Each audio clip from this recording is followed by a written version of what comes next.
Boxing update, abangan po natin ang muling pagbabalik ni Edwin Lagranada de los Santos ng Dominican Republic. May kartadang 16 wins, 2 losses, no draw with 14 knockouts. Kanya pong makakasagupa si WBO Lightweight Champion Keyshawn the Businessman Davis. May kartadang 13 wins, no losses, no draw with 9 knockouts. Idedepensa po ni Keyshawn Davis ang kanyang titulo. At ito po ay nakatakdang ganapin sa paparating na June 7 sa hometown ni Keyshawn Davis sa North Fork, Virginia. Ito po ang pangalawang pagkakataon ni Keyshawn Davis na lalaban sa kanyang mismong baluarte. Bagamat sa mga napaunang balita ay kansilado daw po ang kanilang sagupaan sa kadahilan ng hindi nagkasundo sa presyo ng kanilang laban. Subalit ngayon po mga kaibigan ay tuloy na po ang kanilang bakbakan.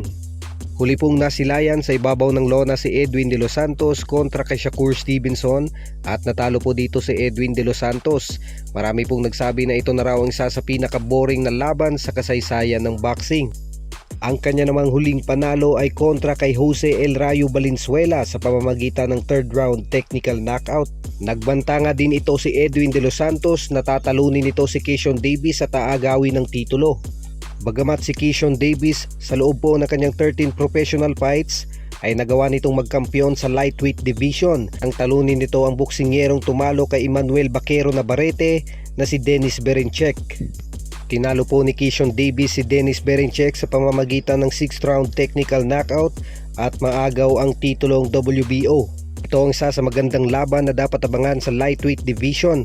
Pareho pong may knockout power ang dalawang boksingero. Samantala sa iba pang balita, puspusan po ang training ng ating 8th Division World Champion Manny Pacquiao para sa paghahanda sa laban kontra kay WBC Welterweight Champion Mario Barrios. Marami pong tutol sa labang ito, isa na dyan ay mga boxing experts at boxing analyst at maging ang kanyang matagal ng rivalry na si Mexican Juan Manuel Dinamita Marquez ay tutol din sa laban. Kaya naman nababatikos po ang WBC dahil sa paglagay kay Manny Pacquiao bilang ika-5 pwesto sa WBC rankings. Subalit gayon pa man tuloy pa rin ang kanilang bakbakan. Nagpaliwanag na po ang WBC President Mauricio Sulaiman na kung maipapasa lang po ni Manny Pacquiao ang mga requirements ay papayagan po siyang lumaban para sa title fight. Kaya marami pong tutol sa kanilang laban ay sa kadahilan ng matagal pong nabakante si Manny Pacquiao. 4 na taon ang nakalipas, huling nasilayan sa ibabaw ng lona si Manny Pacquiao kontra kay Yordenis Ugas at natalo po ito. At sa pagbabalik nito sa boxing ay lalaban agad ito sa kampiyon. Kaya naman binabatikos ang WBC dahil nabypass pa ni Manny Pacquiao ang mga top contender sa nasabing dibisyon.